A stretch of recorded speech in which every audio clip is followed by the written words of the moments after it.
Libreng charging station para sa mga e-bike. Nakatalaan na bukasan kan Naga City Bike Board para sa publiko. Ang katuyuhan kan lakdang na ini, aramunta live kay Jessica Calino. Jessica?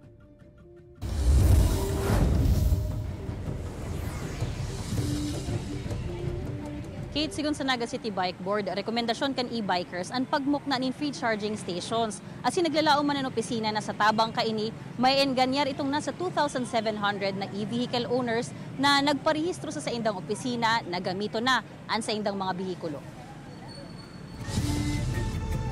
2,732 na mga electric vehicle na anrehistrado sa Naga City Bike Board as of August 13, 2024. Alagad bako gabos, nagbabiyahe, nagamit ini. Ani ba kaya angat daan paghanap nin matcha-chargean en kasong biglang maubusan nin baterya mantang nasa biyahe. Sometimes nga siya nagmamadali ako pag banggi ngaya, nanigawan ko nga i-charge si e-bike pag mata ko ngaya, dahil ko aram na plug, dahil ko pala na-charge. So, kaya po ako nagbalik sa trabaho, so wala ka mong pagka-charge. Kaya pigmaot ka Naga City Bike Board na magmukna nin charging stations. Pwede digding mag-charge nin sabay-sabay ang apat na e-bikes. Sa September 1, pwede nang maaprobitsaran nin libre ang duwang charging stations. Saro ang ilalaag sa may flagpole sa City Hall grounds, mantang ang saro sa may bike parking sa Plaza Rizal. Si Manolito, tulong taon ng e-bike user. 10 hours daa antes mapano ang battery kan sa iyang gamit na unit. Hirak nin Diyos, day pamansubot siya na uubusan nin baterya, mantang nagbabiyahe haling Kamaligan, Pasiring, Naga, o kaya sa iba niya pang pigdudumanan. Day pa man. Pero para sa kuya, convenient para sa mga e-bike users. Kasi kung saan ka abutan ng lobat, pwede ka mag-charge.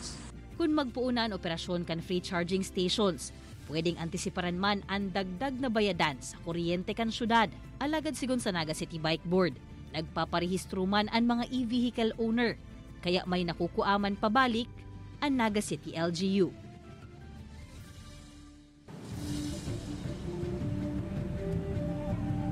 Anom na free charging stations, Kate, ang plano o piguhurot na maimok na kan Naga City Bike Board sa bilog na syudad. Planong magbuktak duman sa may Del Rosario, sa may Mabolo, asin iba pang lokasyon na palaog sa Naga City. Alagad, sa Setyembre 1, ang duwang charging stations pa sana na ilalaag di sa Plaza Rizal, asin duman sa City Hall grounds, ang pwedeng maaprobitsaran kan mga e-vehicle owner. Kate? Alright, Jos Mabalos, Jessica.